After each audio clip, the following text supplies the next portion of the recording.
Alright, joining another rapid game here against Sergei TL. Should I play Sicilian or should I play something else? Let's still play the Sicilian. Alright, see if we can open this time. Okay, we get the open. I'll go back into the Kalashnikov.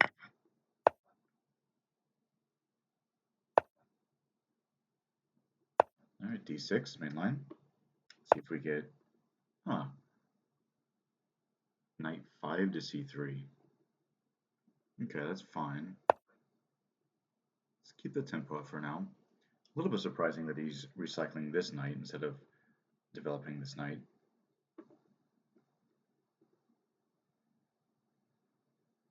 And this is a bit of a move order nuance, moving bishop e7 first before playing knight f6, because it's a bit of a cat and mouse dance here. But I don't want to play knight f6 before he's moved this bishop, in many cases, allowing him to deploy to g5 straight away, and maybe capturing on f6 and just undermining my control of the d5 square. So he jumps into d5 straight away, and I think probably bishop e6 is indicated here.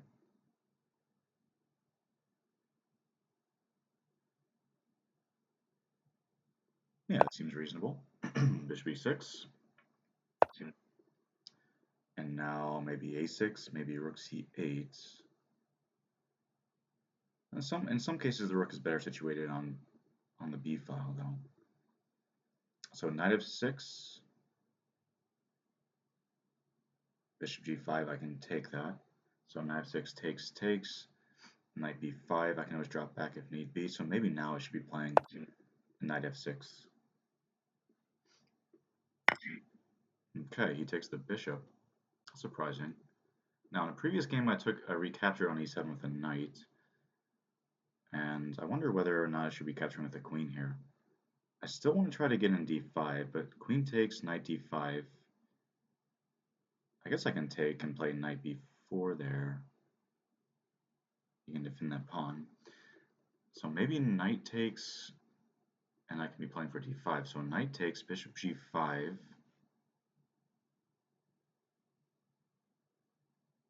Can I move the queen somewhere with tempo? I think last time queen b6 was an option. So it takes bishop g5, queen b6. If he takes on f6, no, I think I have to recapture there. Takes bishop d5, knight g6, and h6. Then he has d5. I think I can take that with the bishop. Maybe simplest is, well, even queen takes, bishop g5, h6 takes, d6 falls, but that's never an issue. I can always just play rook d8. I'm happy to sack that pawn.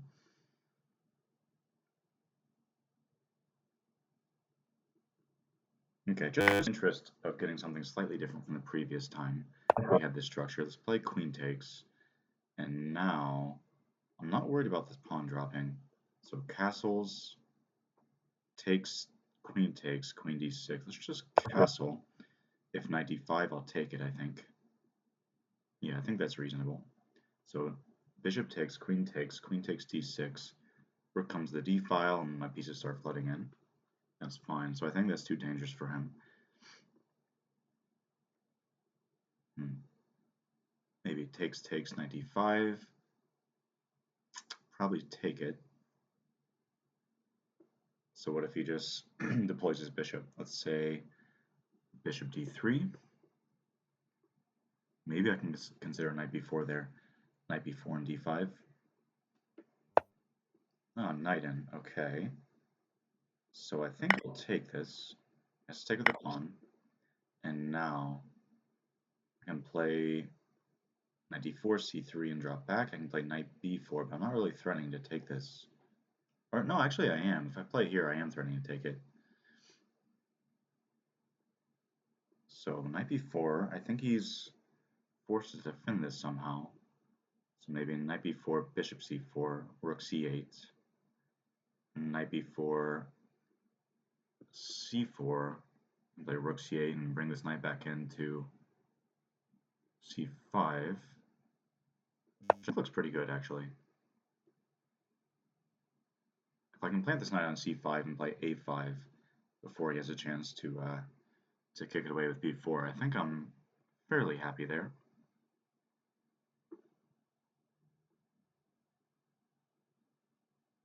So he has to defend this pawn. Yeah, now should I be playing rook ac8? Maybe rook fc8? Hard to say. Hmm. What about queen c7? Just getting out of this pen. Queen c7, bishop b3, c8, he takes here. Don't really want to allow that. Queen c7, bishop b3, move the knight. We get a bit of an initiative there. Let's try this. So if he takes here, I'm going to take. Although then he has no. Then my queen controls g4. Okay. So it takes here. I'll take the bishop. If bishop b3, I think knight e4, hitting this piece, and then I have time for knight e4, rook c8, hitting c2. And I've got a bit of an initiative there. Seems okay. I am down about 2 minutes on the clock.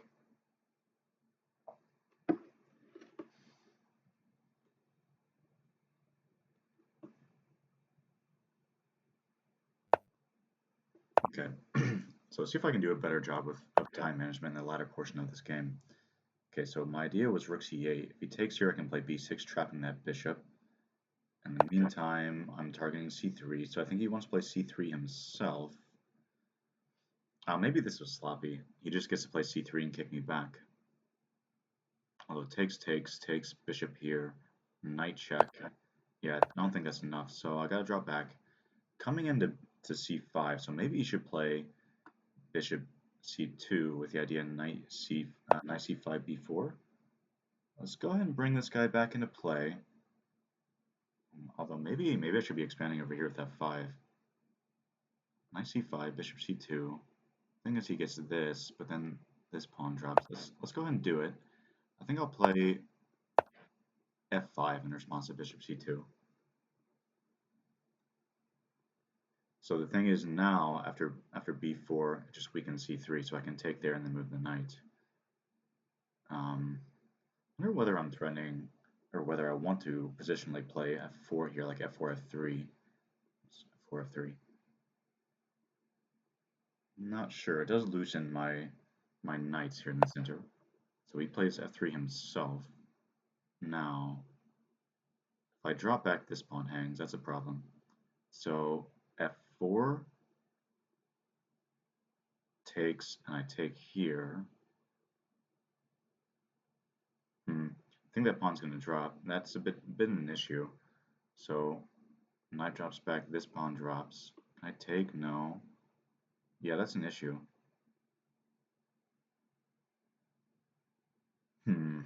That's an issue. Okay. I think I have to do this. If he takes, I'll take with a knight. If he takes here, I have to take his bishop. And this pawn, I think, is going to drop. But maybe I can claim that my knight in that position is going to be stronger than his light square bishop. And now I wonder, queen b6? Queen b6 takes, I can take here. I am on the bishop and on some weak pawns. Let's play it. And now I can move the knight maybe and defend my e3 pawn, which I think he will round up eventually. It's just way too exposed, kind of behind enemy lines. But at least I can make him fight for it, and maybe I can preserve it for long enough to create some counterplay elsewhere. Maybe, and yeah, maybe sometimes like rook f2. Although I'm not sure what it does here exactly. I'd like to be able to pile up on the e4 pawn somehow, because this pawn seems like slight weakness. Uh-huh. Okay, well I think that's good. It does weaken this. If you erase more of its pawns on light squares, it's just making this piece worse and worse. So now, move the knight, he plays c4. This is clear. So I wonder if I should be moving the knight to a6 and coming in this way.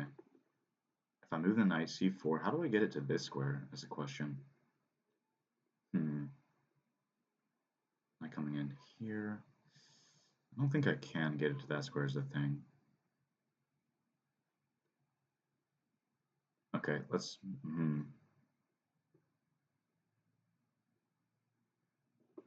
Yeah, I just need to make a judgment call, make a move. I'm going to reroute it to the king side. Yeah. And now, should I be playing this with a knight coming here? I wonder. What about queen here? Hmm. Maybe a5. So he wants to put a rook here. What about rook here? Takes, takes, queen takes. That's nothing. What about... Huh. What if I just trade all the rooks? That's kind of interesting. Yeah, really not sure about this, but I'm going to trade all the rooks. Because that way it's going to be a little bit harder for him to round up this pawn, and then maybe I can activate my knight. Take back with the king, and then knight f6 coming. Although, it is a little bit loose, so maybe I should take with a knight and try to bring my knight into f5, or f4.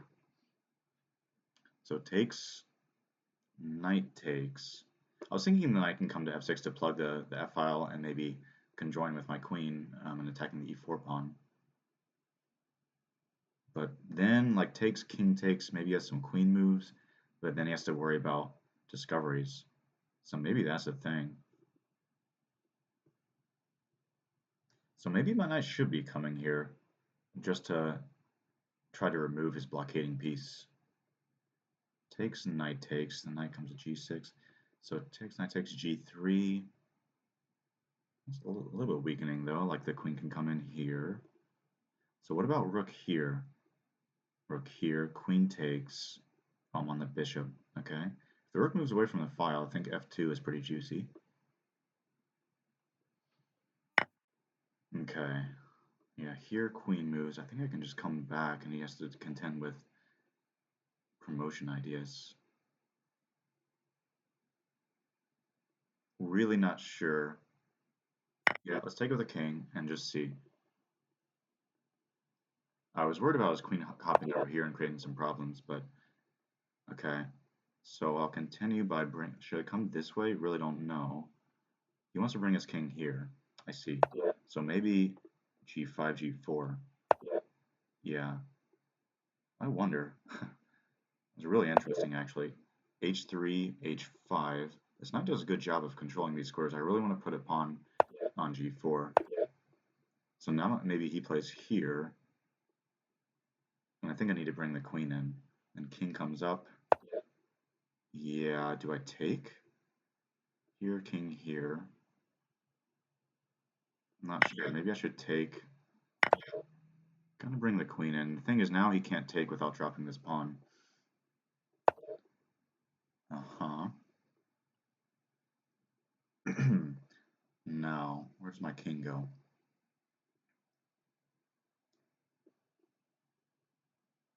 Don't really know, but let's see if he wants to take here and allow me to take on g4 and give me a pass pawn. Gotta make sure he's not able to create his own, so maybe I should be playing a5.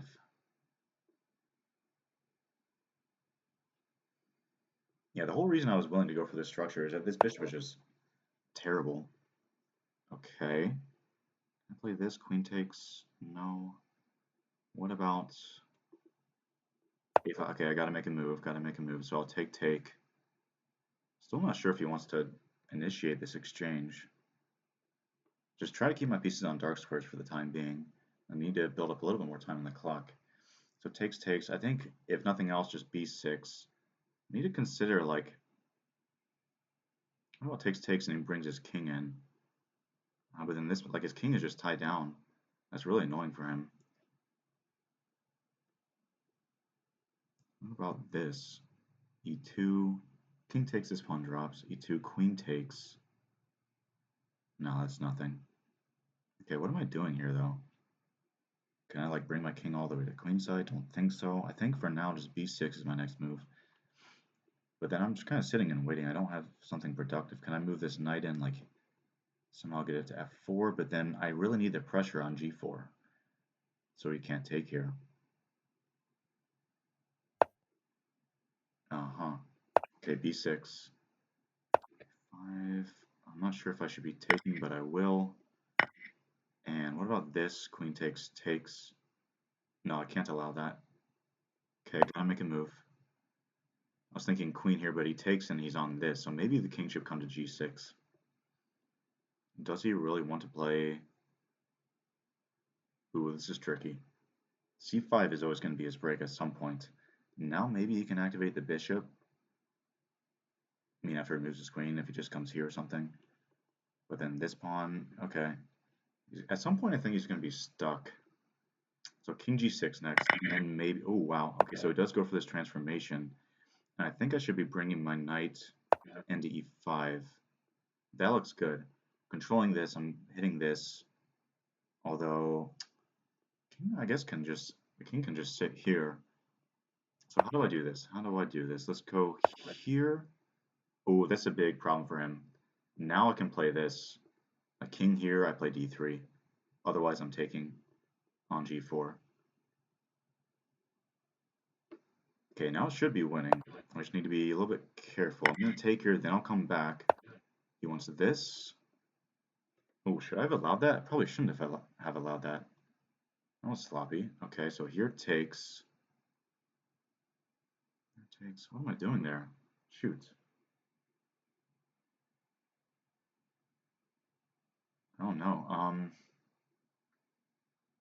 Okay, gotta make a move. Terrible. Just terrible. Still need to make a move. What am I doing? I'll hit the bishop. And maybe I can start. Okay, king takes. I'll go here. Oh, this is terrible.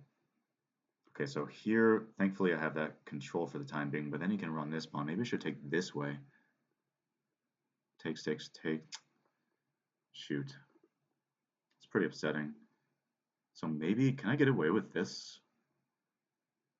I guess he brings his bishop here, but he just has too many pawns over here. So here,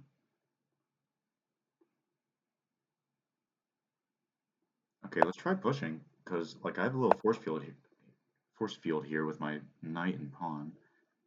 So here the king comes in. Maybe this. So which way do I take? Takes this pawn goes. Let's take. Shoot. Shoot. Am I in time? Takes here, here. I think I have to go here.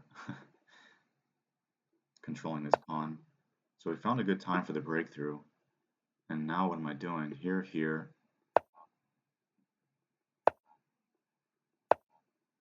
Yeah, he can just take that. Well, that's unfortunate. Okay. Actually, no, he can't take that. Okay, this is a little bit lucky because then I can win this bishop. I saw this a few moves earlier, but now it actually works. Well, that was a little bit lucky, but okay, now I'm probably winning. So I think he has to take, give me the bishop, and the thing is I have the blockade on these dark squares. Yeah, I just need to make sure not to drop this pawn. It's actually not, I mean, it's not simple. So it takes, oh, now it is simple. Because I can just go here. Yeah, just make sure I don't drop this pawn and don't allow e5. Yeah, so I think I can slowly route the knight. Wait, how do I do this? Let's go here. From the square, my knight controls this square and this square, and now I can bring my king in, right? Yeah. So here, take with the pawn, and when he pushes here, I can take with the knight. So, okay, king here, maybe? Yeah, it looks good. And now just forcing his king away. If he goes here, I can take either way, honestly. The king moves, I'll take the pawn. Okay, should be winning now. That was a really interesting endgame. Yeah, I can just be very safe. I mean, honestly, either way is fine. But let's take like this, and I'm just gonna come back to c4, and then slowly bring my king in, round up this pawn. Okay. Here, here, and then yeah, you can no longer control this pawn, and that should be game over. Hmm.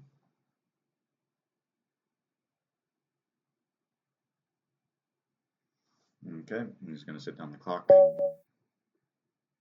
Let's take a look. Yeah, I thought at some point I should be winning because I thought I had enough tempo to blow just to put him in Zugzwang. And yeah, so that's true, negative 5-5, but I picked the wrong moment to take this pawn. But I had what? I had very little time on the clock. Yeah, just intuitively, this seems like a fantastic endgame for black, with a good knight hopping around on these dark squares and the kind of bad bishop.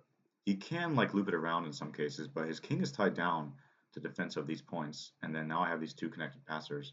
But even before this, it's just really nasty. I think eventually I can just put him in some sort of Zugzwang. Yeah, okay. So at some moment I allowed him back into the game, but around here, yeah, this endgame should be winning if I can just comport myself with some modicum of poise, which is far from a given in this kind of endgame under this time duress. Okay, so starting from the top, let's take a look. Kalashnikov with e5 and d6. And this knight coming into c3, definitely a sideline. But I think the point is, like in a lot of in a lot of Kalashnikov lines, this knight comes back to a3, and then it can reemerge into the game after you move the c pawn via c2 or something, or in some cases come to c4 and then into e3, from where it can conjoin with this knight and controlling the d5 square. So if you can imagine some route like this, and then this knight comes in via this route, and both these pieces control this square. But I think the point of moving this knight back to c3 is just to support this knight on d5 um, via the knight from the first rank coming to c3. However, he spent a lot of time with this knight. What's he done? 1, 2, 3, 4 moves to the same minor piece in the opening, which, as we know, is definitely breaking normal opening principles. So while white gets his grip on d5, which is a positional asset for him for sure, black, meanwhile, is just developing rapidly, which I think is a pretty reasonable trade-off. Okay, knight d5, knight f6 first before bishop f6, fine. This is all fairly normal. And he takes the bishop, which I don't think is correct. And here, I'm sure either capture is fine. Knight takes or queen takes, even king takes, because the center is pretty blocked up. Okay, so queen takes seemed to have worked out pretty well this time. Bishop here, castles. And my idea was if takes, I'm just going to take back the queen. And taking here is just far too slow. Yeah, here comes the d file. I can play knight d4, hitting c2. Let's say knight d4, and he castles to defend this. And now, yeah, this is actually pretty nasty. a5, and I just have a huge initiative. The pawn means very little, given that we're castling on opposite wings, and the center is opening up, and I have a vast lead in development. Yeah. So I was happy to sack that d pawn, but he plays knight d5, which I think is correct. Here takes. I've got to get rid of that piece. Takes with the pawn, and now, yeah, I could have considered bringing the knight to d7, or maybe a6, c5, but this seemed like a more active route to me, because I can always reroute it back into c5 from b4, but meanwhile, I am pressuring this point. So knight b4 makes him defend this with, so bishop c4. I thought, initially I was thinking rook c8, but I was happy with queen c7 getting out of this pen. Bishop drops back, and knight e4. What is this? Oh, maybe I can just win the c pawn. Takes. Ah, queen a5 check, that's the point. Oh, okay, so I missed that. Knight takes, and then I can skewer or fork these pieces. Okay, but I've played knight e4, which is also good. Bishop drops back. And now, yeah, maybe a5 just to prevent the knight being kicked with an habitual b4. Yeah, just securing this outpost for the knight. But rook c8 doesn't seem unreasonable. But he just has a pretty natural rejoinder. Alright, so rook c8, c3, knight drops, castles, knight comes back into the center, and f5. Okay, so here I think I thought I had messed up a little bit because I thought I was forced into playing something I wasn't convinced was a good idea. But as we saw in the game, as it was borne out, this knight just ended up being far superior to his remaining minor piece. Yeah, takes, and then even if I do drop this pawn, I think this this minor piece imbalance is just advantageous for black. So despite like being down the pawn, white will have the majority on the king side slash queen or the center slash queen side. Despite that, it's given me negative 1.2 just positionally. He's got some weak pawns over here. I have the dominating minor piece. Yeah, okay, I'm happy with that assessment. Playing f4 there after getting kicked back. So here, queen b6, getting on this diagonal, targeting some of his weaknesses here, and now opening up the rooks. Side c3, captures. Aha, happy with this as well. With the assessment of just to trade off everything else to try to exacerbate or pronounce the effect of the minor piece imbalance. Takes, exchange the rooks. Yeah, and now, yeah, like as soon as I get the pawn on g4, I'm very happy. So I think you shouldn't allow that.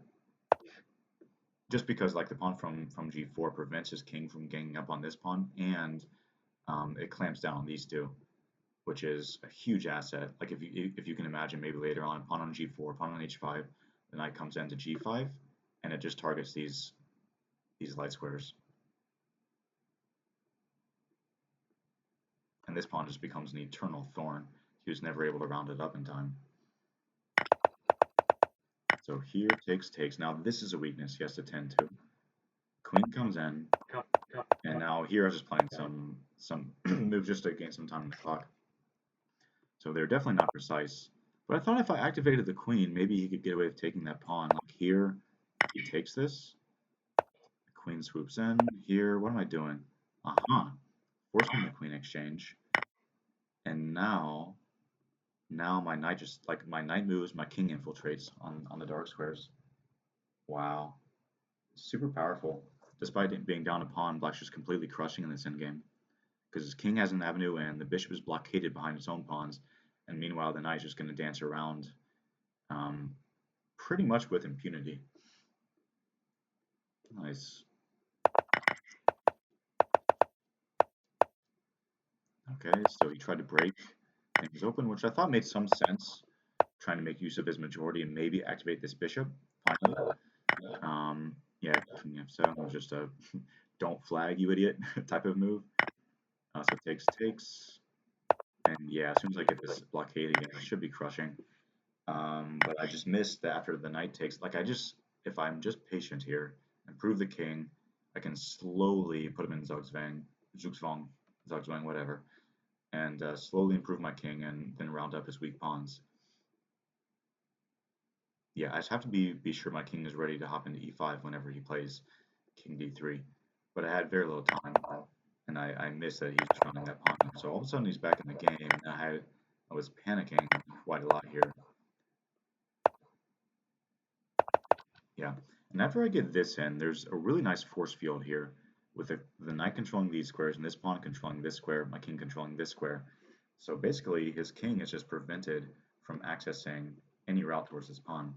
So if I can just maintain this structure, if I can just sit on it, um, then I should at least be drawing this. But the thing is, like, I can't really move the knight without allowing the king in, so I don't have any tempo to burn. And meanwhile, white does. He can just move his bishop to gain as much tempo as he likes. But he moved back. He allowed my king in, which felt very wrong to me. But if I do this, wait, here, king here, here, and if it takes, oh, it's the same issue, of course, same issue. So the bishop is just very unfortunately placed on d3. And here I had to be pretty careful. If I take, I think he can rush this pawn. And takes, pushing past. I thought I was going to be able to get back in time after takes and king here. Wait, here, with the point. Okay, so the point being is now I'm threatening to promote, and I get the first check. So he has to go here, and now I'm in time to come back. Ah, nasty. So it looks like if I play this, we're both queening though, right? But I get the first check. Yeah, we both queen, but I think I'm just delivering mate. Look at this. That's just forced mate. Okay. Yeah, I didn't have time to assess that or to calculate that. But Yeah, I think c4 is a pretty good find. I know it wasn't correct, but then yeah, then it just gives me time to to play this tactic, which I didn't actually realize was working at the time, but I'm happy it did. So lucked out a little bit there, but I think I just like the fact that my minor piece was so dominant throughout that entire endgame eventually made its weight felt. Okay, all right, well, good game to Sergey.